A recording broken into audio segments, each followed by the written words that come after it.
Halo, assalamualaikum warahmatullahi wabarakatuh. Berjumpa lagi dengan saya di channel Brandy Kanari. Di video kali ini saya akan membahas ekstra puding kroto dan pisang. Nah, ini kebetulan requestan dari teman saya subscriber ya. Nah, nanti akan saya bahas untuk plus minusnya seperti apa dan manfaatnya seperti apa. Oke, langsung saja kita masuk ke sedikit penjelasan dan pembahasannya ya.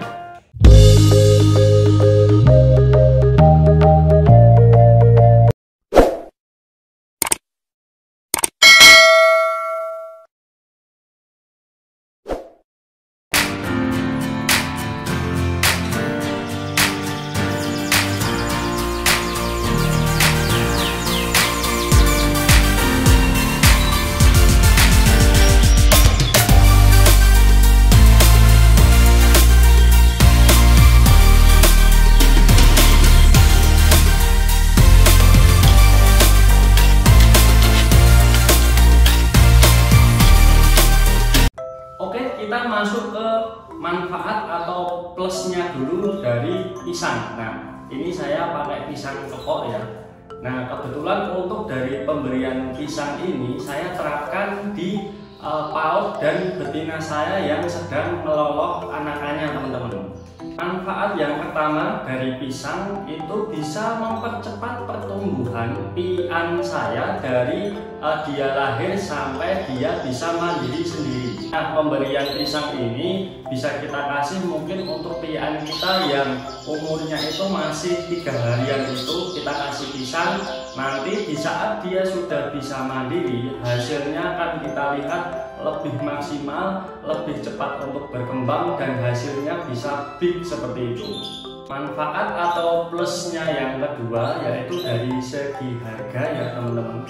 Nah, untuk segi harga ini kalau kita bandingkan dengan harga telur puyuh itu akan sedikit lebih murah. Karena lebih murah kan kalau kita kasih telur puyuh biasanya mungkin setiap hari kita ganti. Nah, untuk pemberian pisang ini kita lebih ngirit juga ya.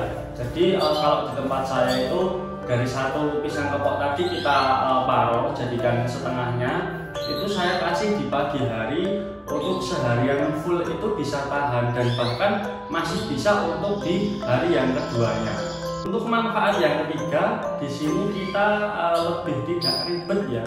Kalau kita mungkin memakai ekstra puding yang lain seperti telur puyuh ataupun jagung manis, itu kan setiap hari kita harus kasih dan harus kontrol. Nah, ini akan sedikit lebih ribet untuk kita mungkin yang sibuk bekerja juga. Pemberian pisang ini bisa kita lakukan seperti tadi di pagi hari dan mungkin sampai 2 hari ke depan itu masih aman. Jadi kita tidak perlu ribet setiap harinya untuk menggantinya.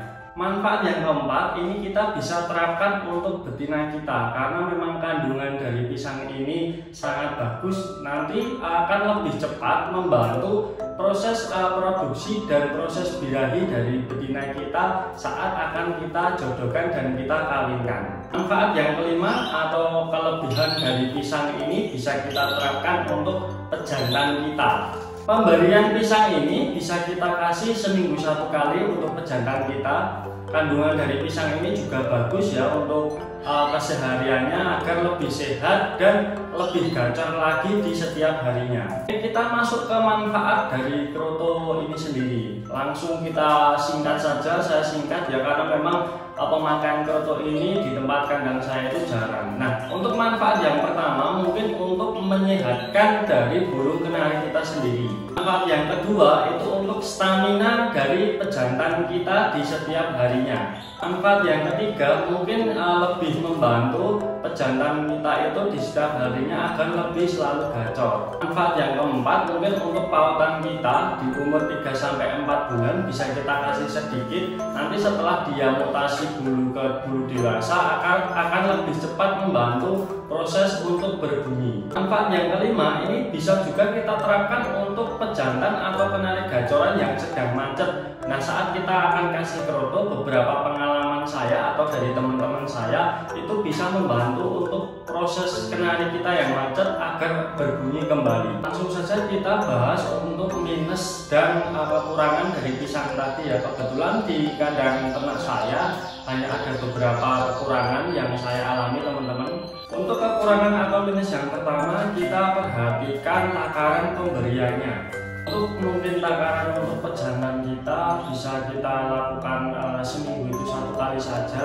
Tapi kalau di dalam betina saya yang sedang meloloh itu memang dalam 1 minggu full seperti itu memang saya kasih pisang. Nah, nanti mungkin di minggu berikutnya bisa kita kasih IF yang lainnya. Nah, saat 1 minggu full saya kasih pisang itu teman-teman, di bawah itu kotorannya itu jemek teman-teman. Nah, jadi di korannya itu basah dan akan berair ya. Itu bisa kita bersihkan juga. Kalau tidak kita bersihkan juga nanti takutnya malah mengundang kuman. Nah, bisa berbahaya juga untuk kesehatan piaan kita atau dari betina kita sendiri. Untuk kekurangan yang kedua, mungkin kita bisa cek dari kondisi pisang itu sendiri. Karena kalau di tempat saya biasanya 2 hari sekali saya ganti. Nah, setelah melebihi dari 2 hari yang saya dapatkan itu malah kayak mengundang hewan kecil kayak apa ya, kalau di tempat saya itu merutu teman-teman. Nah, bahaya juga nanti untuk kenyamanan dari mungkin piaan kita atau betina kita atau juga dari pejantan kita seperti itu. Oke, kita bicara ke kekurangan atau minus dari extra fooding kroto ya teman-teman. Nah, untuk kekurangan yang pertama mungkin ini dari biaya ya teman-teman. Karena memang saya jarang juga kasih kroto, untuk harga dari pemberian kroto ini juga memang sedikit mahal seperti itu. Apalagi di kondisi hujan seperti ini memang jarang sekali bisa didapatkan untuk penjual-penjual kroto dan mungkin harganya agak sedikit naik ataupun sedikit mahal.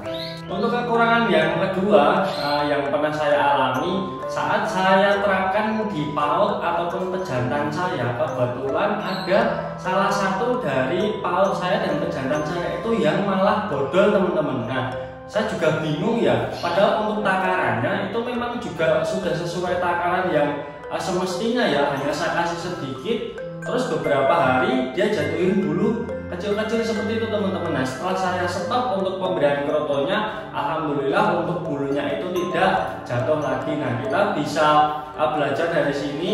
Mungkin tidak semua kenari juga suka untuk pemberian kroto, mungkin dari efeknya kepanasan atau apa, jadi malah menimbulkan kenari kita itu bodol ataupun jatuhin bulu seperti itu. Baik, cukup sekian ya teman-teman semuanya pembahasan pada kali ini. Ada kurang dan lebihnya saya mohon maaf. Ini benar-benar dari pengalaman pribadi saya dan hasil saya juga menimba ilmu dari teman-teman saya yang sudah senior. Kalau ada yang mungkin kurang jelas ataupun pengucapan saya yang kurang jelas, saya mohon maaf. Nanti bisa dibantu bertanya atau kasih kritik atau saran atau masukan ya di kolom komentar. Saya sangat berterima kasih banget untuk teman-teman semuanya yang sudah mensupport saya sampai saat ini. Semoga kita selalu diberikan kelancaran, kesehatan, dan yang paling utama untuk ternakan kita ke depannya agar selalu berkembang terus lebih baik. Cukup sekian. Wassalamualaikum warahmatullahi wabarakatuh.